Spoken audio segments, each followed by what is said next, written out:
கர்த்தருடைய பரிசுத்த நாமம் மகிமைப்படுவதாக. இந்த 5வது வார்த்தையை பேசுவதற்கு வாய்ப்பளித்த அன்பாயவர்களுக்கும் திருச்சபை கமிட்டியினருக்கும் திருச்சபை மக்கள் அனைவருக்கும் நன்றியையும் வாழ்த்துக்களையும் தெரிவித்துக் கொள்கிறேன். 4 வார்த்தைகளை நாம் இவ்வளவு நேரம் பொறுமையாக காத்திருந்தோம். ஏகதேசம் ஒரு 2 மணி நேரம் ஆகிடுச்சு நினைக்கிறேன்ல. அதுக்கு எல்லாருக்கும் தாளம் வச்சு நம்ம வெளியே விட்டு அனைவரும் வெளியே போயிட்டு வந்து தாளத்தை தீர்த்து அமர்ந்திருக்கிறீர்கள். நன்றி செலுத்துகிறேன். உன்னதமானவருக்கு மகிமையும் கனமும் துணியும் உண்டாவதாக. ஆண்டவராய் இயேசு கிறிஸ்து சிலுவையின் மரத்திலே மொழிந்த 5வது வார்த்தை இப்பொழுது தியானிக்க போகின்றோம். அதற்கு ஆதாரமாக யோவான் 19வது அதிகாரம் 28வது வசனம்.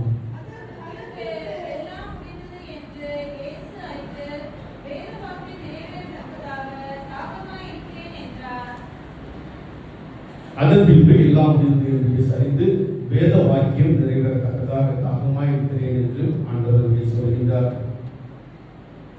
வேத வாக்கியம் நிறைவேறத்தக்கதாக என்று பார்க்கும் பொழுது அதைத்தான் சங்கீதக்காரன் 69வது அதிகாரம் 69, 21 பார்க்கும் பொழுது என் தாகத்திற்கு காடியை குடிக்க கொடுத்தார்கள் என்று மேற்கோள் காட்டி வேத வாக்கியம் நிறைவேறத்தக்கதாக ஆண்டவராகிய இயேசு கிறிஸ்து சிலுவை மரத்திலே தாகமாய் இருக்கிறேன் என்று சொன்னதை மேற்கோள் காட்டி சங்கீதத்தை அழகாக சொல்கின்றார்.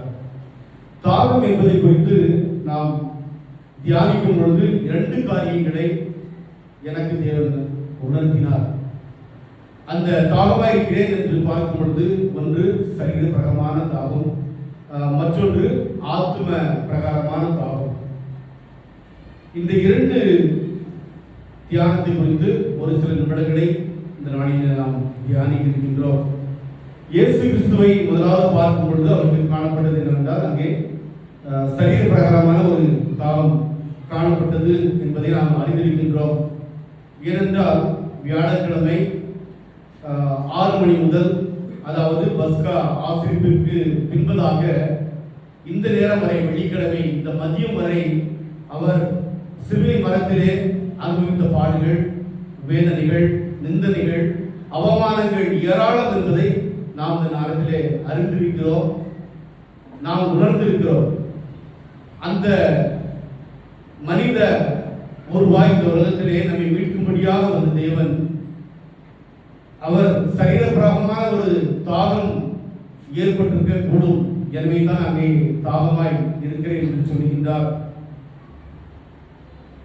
இங்கே நாம் பார்க்கும் பொழுது ஏறக்குறைய 30 மணி நேரத்தில் ஆண்டவர் 20 மணி நேரம் தண்ணியை குடிக்கல என்பதாக வேத பண்டிதர்கள், ஆராய்ச்சியாளர்கள் சொல்கிறார்கள். ஒரு மனிதனால் 3 வாரங்கள் நம்ம சாப்பிடாம உயிர் வாழ முடியுமா? ஆனால் தண்ணி குடிக்காம நம்ம இருக்கவே முடியாது. ஆனாலும் ஆண்டவராய் இயேசு கிறிஸ்து 20 மணி நேரம் எந்த தண்ணியுமே குடிக்காமல் அந்த சிலுவை மரத்திலே வேர்வை துளிகள் சிந்த, ரத்தங்கள் பீரிட்டு வர அந்த இடத்திலே அவர் தொங்கினவராய் மனித உருவாய் வந்தவர் அங்கே தாகமாய் இருக்கிறேன் என்று சொல்கிறார். இதைத்தான் சரீர பிரகாரமான தாகம் என்று நாம் பார்க்கின்றோம். அதற்கு பிற்பாடு அங்கே யோவான் 19வது அதிகாரம் 29வது வசனத்தை வாசிக்கும் பொழுது வாசிங்கள்.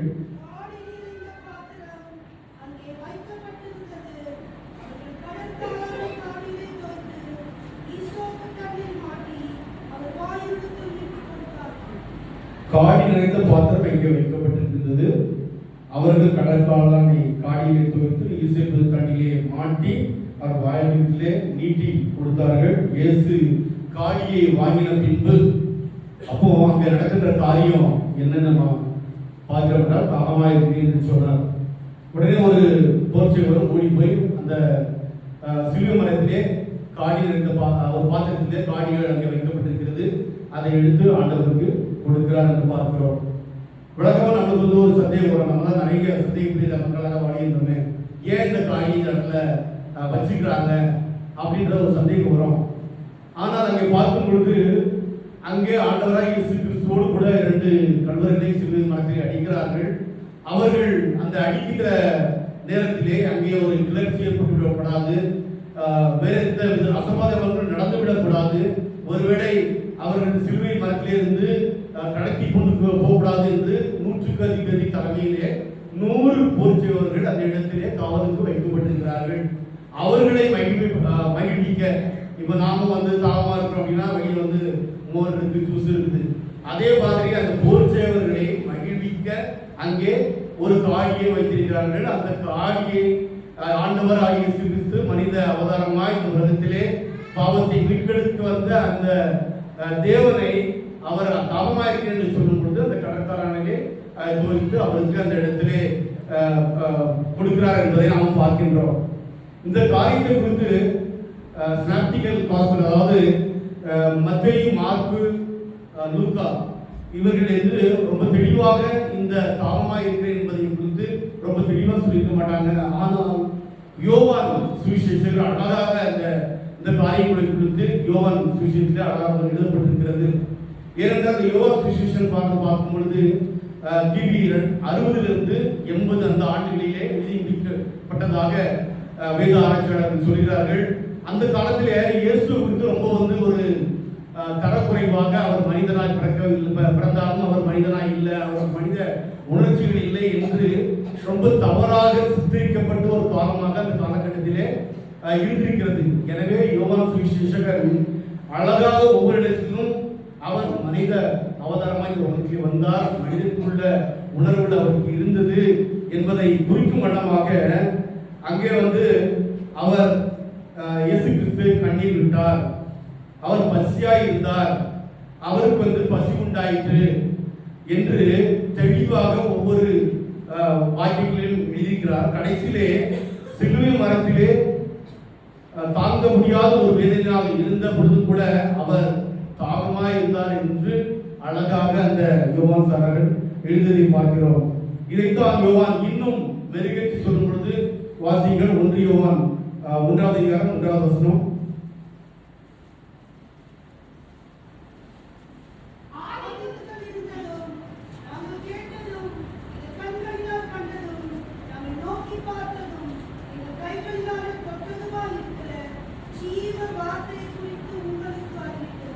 இதுதான் யோவான் அழகா சொல்றாரு.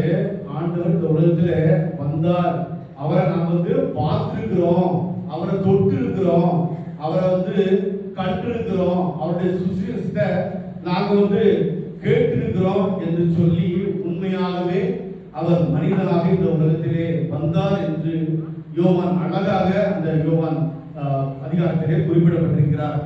இப்பொழுது பார்க்கும் பொழுது அப்படியானால் இந்த தாகமாயிருக்கிறேன் என்று சொன்னவர் அங்கே வேதத்தை பார்க்கும் பொழுது அநேக நேரங்களில் தாகத்தை தீர்த்தராகவே காணப்பட்டார். இதற்கு ஒரு சில வசனங்களை பார்க்கும் பொழுது யோவான் 7வது அதிகாரம் 37-38 பார்க்கிறோம். வெளிப்படுத்தல் 21-26 பார்க்கும் பொழுது அங்கே சொல்ற, நான் அல்பாகவும் உமேகாவும் ஆதியும் அந்தமாய் இருக்கிறேன், தாகம் உண்டாயவனுக்கு ஜீவ ஊற்றத்தை இலவசமாக கொடுக்கிறேன் என்று சொல்கிறார். அவர் இலவசமான தண்ணீரை கொடுத்த தகப்பன். யோவான் 7:37 சொல்லப்படும் பொழுது அவர் தாகமாக இருந்தார், இடத்தில் ஒருவன் தாகமாக இருந்தால் எடுத்து வானம் பண்ண கடவுள்னு சொல்றாரு. அப்படின்னா தான் தாகமாக இருக்கிறேன் என்று அங்கே மனுக்குலமாய் வந்த இந்த தேவன் தாகத்தை தீர்க்கிறவராகவே இவர் காணப்பட்டார். அப்படி நாம் பார்க்கும் பொழுது வேதாந்த அநேக வசனங்கள் நம்ம வெளியில பார்க்கலாம். சிம்சோனுக்கு அங்கே நான் செத்து போயிருவேன் அப்படின்ற ஒரு பயம் ஏற்பட்டு அவன் தாகத்திலே துடிக்கும் பொழுது ஆண்டவர் அவன் தாகத்தை தீர்த்தார் என்பதாக பார்க்கிறோம். அப்படியே பார்க்கும் பொழுது ஆகார் தன்னுடைய மகன் அந்த வனாந்தரத்திலே தண்ணீர் இல்லாமல் தவித்த பொழுது ஆண்டவர் அந்த இடத்திலே தாகத்தை தீர்த்து அந்த ஆகாருக்கு கிருபை காட்டினார் என்பதை பார்க்கிறோம். இஸ்ரவேல் மக்களை குறித்து நமக்கு தெரியும். அந்த இஸ்ரவேல் மக்களுக்கு கண்மலையை பிளந்து, அதாவது ருசிகரமான ஜீவ தண்ணீரை கொடுத்த ஆண்டவர் என்பதை தெரியும். இப்படி அந்த ஜீவ தண்ணீரை கொடுத்த தகப்பன் அந்த மரத்திலே, சிலுவை மரத்திலே தாகமாய் இருக்கிறேன் என்று சொல்லுகிறார். இதைத்தான் சரீரமாக தாகம் உடையவராய் இந்த சிலுவை மரத்திலே தாகமாய் இருக்கிறேன் என்று சொன்னார் என்பதை பார்க்கிறோம். இரண்டாவதாக பார்க்கும்பொழுது இங்க ஆத்ம பிரகாரமான ஒரு தாகம். இன்றைக்கு ஆண்டவருடைய தாகத்தை தீர்க்க நானும் நீங்களும் பிரயாசப்பட வேண்டும். நம்மை நாமே ஆராய்ந்து பார்த்து அவருடைய சன்னதிக்கு முன்பதாக பரிசுத்தமும் உண்மையும் நீதியும் உள்ளவர்களாக வாழும் பொழுது மாத்திரமே ஆத்தும பிரகாரமான அவருடைய தாகத்தை தீர்க்க முடியும். வேதம் தெளிவாக சொல்கிறது, ரட்சிக்கப்படுகிற ஒரு பாவி நிமித்தம் பரலோகத்தில மிகுந்த சந்தோஷம் உண்டு என்று பார்க்கிறோம். அப்போ ஒரு பாவி நிமித்தம் மிகுந்த சந்தோஷம் பரலோகத்திலே இருக்கிறது. அதைத்தான் ஆண்டவர் உணர்த்தும் வண்ணமாக அந்த சிலுவை மரத்திலே தாகமாய் இருக்கிற ஆத்துமா கத்தலத்தோடு தாகமாய் இருக்கிறேன்னு சொல்றாரு. தமக்கு சொந்தமான ஜனத்தை நம்பி ஆண்டவர் இந்த உலகத்திலே வந்தார். ஆனால் இந்த சொந்தமான ஜனமோ என்ன பண்ணுச்சு? என்ன தள்ளிவிட்டதே என்ற ஏக்கத்தோடு ஆண்டவர் இன்னும் ஆத்மா தாகத்தோடு அந்த சிலுவை மரத்திலே தொங்கினவராய் தாகமாய் இருக்கிறேன் சொல்கிறார். இந்த நாளிலே தாகமாய் இருக்கிறேன் என்று உங்களையும் என்னை பார்த்தா அவர் சொல்லிக் கொண்டிருக்கிறார். நம்மை நாமே சுத்திகரிக்கும் பொழுது அவர் அந்த ஆத்ம தாகத்தை உடையவராய் இருக்கும் பொழுது நம்மை நாமே சுத்திகரிக்க வேண்டும். ஒருவேளை நம்ம இந்த 40 நாள்ல தொடர்ந்து அநேகர் இந்த 40 நாட்கள் திருச்சிக்கு வந்திருக்கீங்க, வாழ்த்துக்கிறேன். ஒரு சில நாட்கள் வந்துட்டீங்க, ஒரு சில வரவே இல்லை. இருந்தாலும் நம்மை சுத்திகரிக்கின்ற ஒரு வாழ்க்கையை வாழ வேண்டும் என்று ஒவ்வொரு நாளும் கடந்து வந்து நாம் இந்த ஆலயத்தில் வந்து பொறுத்துணையோடு கலக்கத்தோடு கண்ணீரோடு நம்ம இருந்திருப்போம். அதனுடைய ரிசல்ட் என்ன? எதுக்காக எல்லாமே ரிசல்ட் தானே. எக்ஸாம் தான் நம்ம ரிசல்ட் நம்ம பார்க்குறோம். நம்ம ஜெயிச்சிட மாட்டோமா? ஓகேவா? ஓட்டப்பந்தயில் ஓடி மாட்டோமான்னா நம்ம ஜெயிச்சிட மாட்டோமா அப்படின்னா திருச்சியில் ஒரு பாரத்தோடு எங்கோடு வந்துருப்பீங்க. அப்படி ரிசல்ட் என்ன? அப்போ ஏதோ கடமைக்காக மாத்திரம் இல்லை, இந்த 40 நாள் கடந்து வந்து மாத்திரம் இல்லை, நம்முடைய வாழ்க்கையில என்ன ஒரு மாற்றம் இருந்துச்சு, இந்த 40 நாள் வந்ததுனால எனக்கு என்ன ஒரு மாற்றம் இருந்துச்சு என்பதை தான் ஆண்டவராய் இயேசு கிறிஸ்து அறிந்தவராய் தெரிந்து கொள்கிறவராய் சிலுவை மரத்திலே தாகமாய் இருக்கிறேன்னு சொல்றாரு. இரண்டாவது அந்த ஆத்ம தாகத்தை குறித்து பார்க்கும் பொழுது இந்த உலகத்துல அநேக ஆத்மாக்கள் அழிந்து கொண்டு இருக்கிறது என்பதை நாம் தினந்தோறும் வீடியோக்கள் மூலமாக செய்திகள் மூலமாக நம்ம கண்களுக்கு முன்பதாக நாம் பார்த்து கொண்டுதான் இருக்கிறோம். அந்த அழிந்த கொண்டிருக்கின்ற ஆத்மாவுக்கு நாம என்ன செய்கிறோம்? நம்ம ஏதாவது ஒரு கொஞ்ச நேரம் ஏதாவது ஆண்டவர் அந்த எனக்காக ஒரு மணி நேரம் ஜெபிக்க கூடாதா என்று கேட்டாரு. நம்ம அந்த அழிந்து கொண்டு ஆத்மாவுக்கு நம்ம ஜெபிக்கிறோமா? எவ்வளவு நேரம் நம்ம ஜெபிக்கிறோம்? நமக்காக ஜெபிக்கிறோமா? மற்றவர்களுக்காக ஜெபிக்கிறோமா? நம்ம குடும்பங்களுக்காக, உறவினர்களுக்காக, சத்துருக்களுக்காக நம்ம ஜெபிக்கிறோமா? அதைத்தான் ஆண்டவர் இந்த நாளிலே தாகமுடையவராய் நான் தாகமா இருக்கிறேன்னு சொல்றாரு. ஆகவே நீங்க இந்த நாட்களில இந்த பாடுகள் தியானத்தை நாம் தியானிக்கும் பொழுது அவர் நம்மளை எதிர்பார்க்கிறது மற்றவர்களுக்காக நீங்க ஜெபிங்க. அதை அந்த நீதிமொழிகள் 25-21 வாசிங்க. நீதிமொழிகள் 25-21.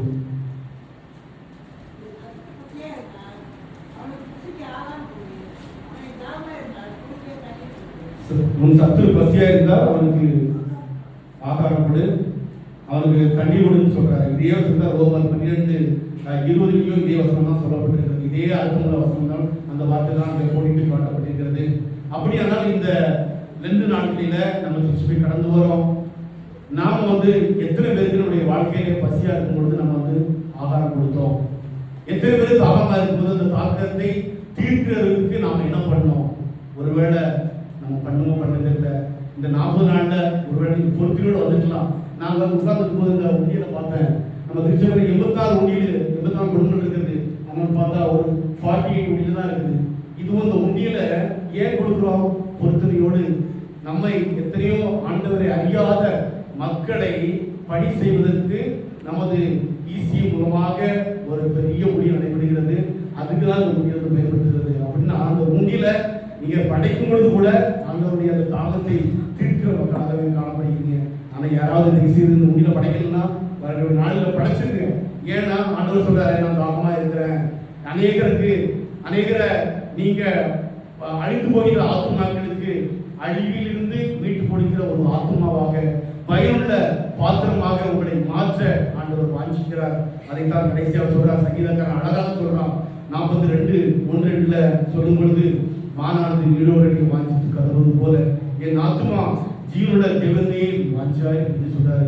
மானானது நீரோடையில் அந்த தண்ணிக்கால் எவ்வளவு அதுக்கு காத்திருக்கிற போல ஆண்டவருடைய மேல என் ஆத்மா காத்திருக்கிறது சங்கீதக்காரன் சொல்கிறானே. இந்த நாளிலே ஆண்டவர் நம்மிடத்தில் எதிர்பார்க்கிறது, அவர் தாகமாய் இருக்கிறேன் என்று சொன்னது நாம் அவரை நோக்கி வாஞ்சியா இருக்க வேணும். அனுதினமும் அவர் கூட இருக்க வேணும், அவர் கூட ரட்சிப்பட இருக்க வேண்டும். அநேகருக்கு ஆண்டவருடைய வசனங்கள், ஆண்டவரை அறியாத கிராமங்களிலும் இந்தியாவில் நம்ம கிராமங்களில் 60% ஆராய்ச்சியாளர் சொல்றாங்க. ஏதாவது ஒரு விதத்துல அவருடைய பணியை செய்யும் பொழுது ஆண்டவர் இந்த நாளிலே தாகமாயிருக்கு என்று சொன்ன அந்த வார்த்தைக்கு பிரயோஜனமாக பாத்திரமாக நாம் மாறுவதற்கு இந்த நாளில் முயற்சி செய்வோம். தேவன் நாம் இந்த வசனங்களை ஆசீர்வதிப்பாராக. ஆமென்.